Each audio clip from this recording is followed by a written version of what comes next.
Greetings to Madam Raina and to my fellow classmates. We are from Group 6 and we will present about public policy and macroeconomic problems in Indonesia. First of all, let me introduce myself. My name is Shazwani binti Matnel and I'm gonna present about introduction of Indonesia. As we all know, the Indonesian economy is one of the largest economies in Southeast Asia and the world's fourth populous nation, where this country is a diverse archipelago nation with more than 300 ethnic groups. The currency code that's still used until now is under Indonesian rupiah, or the symbol is known as Rp, where the only bank that has right to print banknotes and coins is the Central Bank of the Republic of Indonesia. This country is famous for its export of crude oil and natural gas, as well as major provider of rubber, coffee, palm oil, and other products such as sugar, tea, tobacco, copra, and spices. In 2014, service industry is Indonesia's largest employment, where most of the workers are locals, which is 45%, followed by agriculture industry, 34%, and manufacturing industry, 21%. However, in 2021, Indonesia's development objectives were disrupted due to the COVID-19 pandemic, which caused the economy fell from upper middle income to lower middle income, and it is also increasing poverty rate in Indonesia. Public policy definitions of fiscal policy. Fiscal policy is where the government measures employed to stabilize the economy, specifically by manipulating the levels and allocations of tax and government expenditures. Fiscal measures are frequently used in tandem with monetary policy to achieve certain goals. Fiscal policy is usually used to prevent a bad recessions, control unemployment, and manage inflation. Next is Indonesia's tax system and budget. There is a wide variety of tax in Indonesia that companies, investors, and individuals need to comply with. Indonesia tax sections aim to provide detailed information about tax that are in effect and should be considered when investing in Indonesia. Indonesia taxation is an enforceable contribution exposed on all Indonesian citizens, foreign nationals, and residents who have resided with a 12-month period. Generally, if one of the present less than 120 days, no tax is owed. The budget represents how much income and expenditure does a country has, with the creation of a modern legal framework for budgeting. The budget has been unified and made more comprehensive, and a massive program has been launched. It is commendable that fiscal discipline was maintained throughout this period.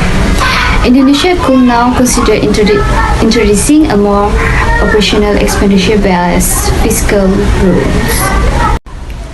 Implementations of fiscal policy in Indonesia. Fiscal policy indicators show that the Indonesian government has managed to pursue a prudent fiscal policy while still promoting economic growth.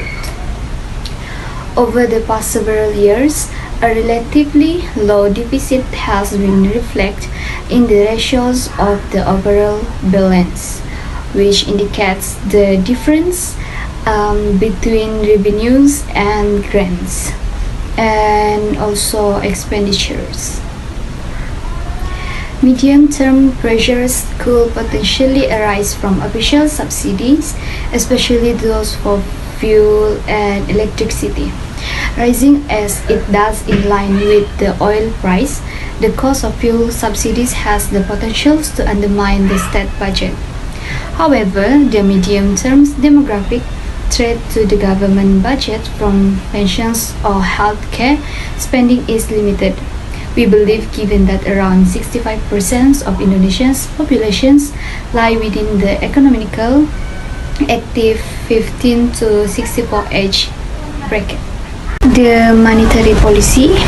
The government is seeking to lengthen the maturity of its domestic bonds and to construct a yield curve.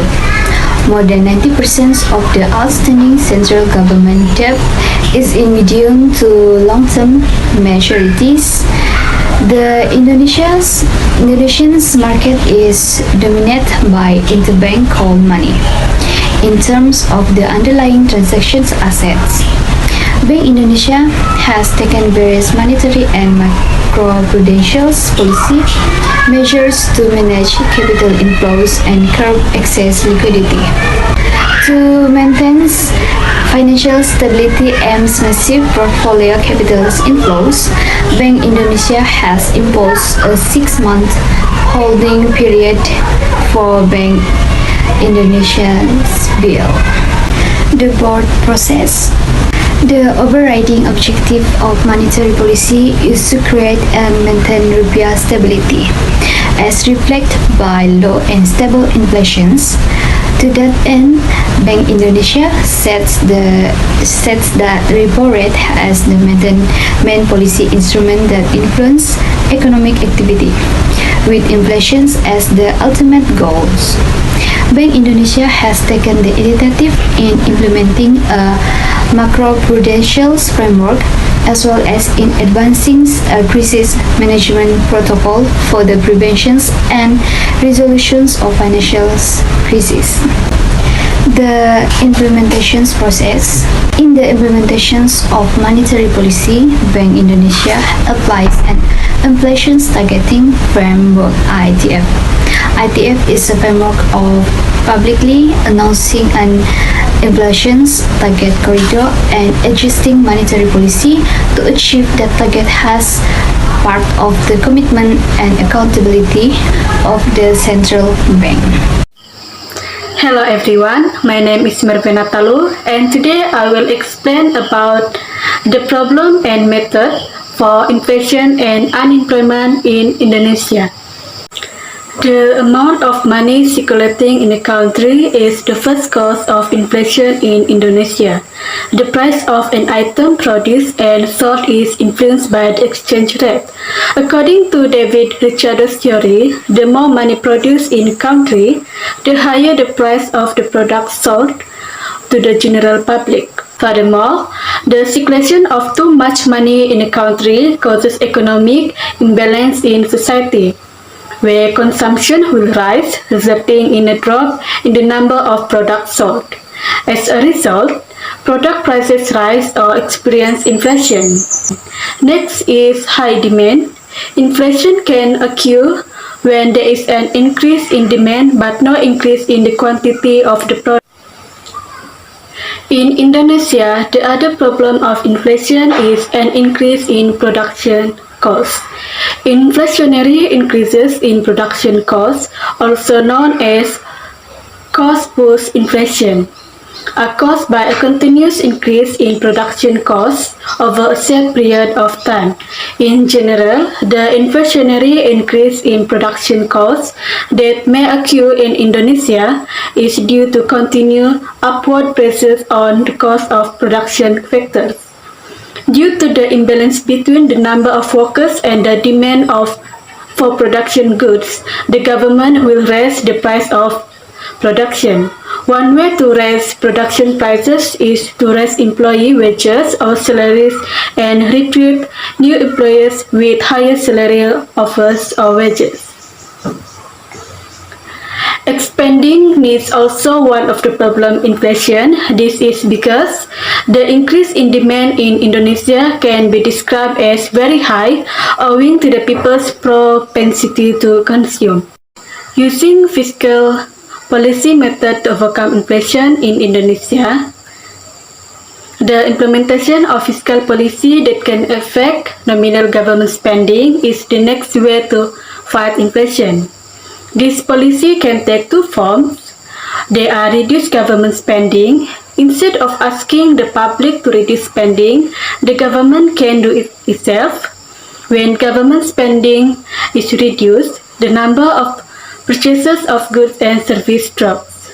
Reduced demand will be able to reduce the frequency of inflation. Other form is raising tax rates. An increase in tax rates will also reduce the level of government spending. As a result, the circulation of money in the community is reduced and the price of goods are gradually returning to normal rates. Unemployment problem in Indonesia is caused by several factors apart from a lack of job opportunities and a lack of market demand. Instead, the causes of unemployment in Indonesia are hugely affected by job applicants' quality, skills, and learning preference. One of the problems is economic structural changes. When there is changes in policy such as minimum wage, it will affect how much workers' business can afford to pay. This change is a difficult to avoid source of unemployment in Indonesia. Next is cyclical unemployment caused by low consumer demand. When the demand falls, companies lose too much profit, which causes unemployment. If they do not anticipate an increase in sales in the near future, they should lay off workers. Higher unemployment causes further declines in consumer demand, which is why cycles occur. Lastly, the imbalance in employment and workers' number. An imbalance between work and the number of workers, which grows each year. The existence of intense competition between fresh graduates and experienced one has led to the current factor that this imbalance has risen. Not only that, the students and master's university graduates are finding it and difficult to find work because the number of jobs available is limited and does not match their abilities. Major problems encountered that is could be the country population explosion.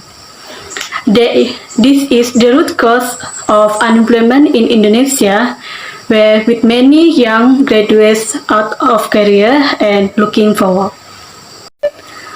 To overcome the unemployment problems in Indonesia, the government should improve macroeconomic conditions. Economic growth will encourage job creation and help unemployed youth. To produce a high-quality workforce, the government should pay close attention to the industry sector, which is accepting to young job seekers. Other than that, training and education programs aimed at skill development and potential development can help to reduce unemployment. A skilled workforce will have a better chance of getting hired than someone who lacks the necessary skills. Hence, create economic diversity. Economic diversification is important in areas where only one economic sector exists. The government can help to improve the business environment by encouraging the organization of more than one type of business, so that people do not rely solely on one type of business in different parts of the country. Greeting, my name is Marsimal Indarusif and I will be presenting about the conclusion for our presentation. Economic growth are the important part and role to develop in every country in the world. It is also help the country, especially the community, to increase their production where it can fulfill the needs and demand of people, not only for domestic but also for international. Next, to sum up, starting from Indonesia economic background, Indonesia economy is one of the largest in Southeast Asia and the world's fourth most popular country. Indonesia also are the one of the largest country that fulfill needs and demand of other country, which Indonesia is a major crude oil and natural gas exporter.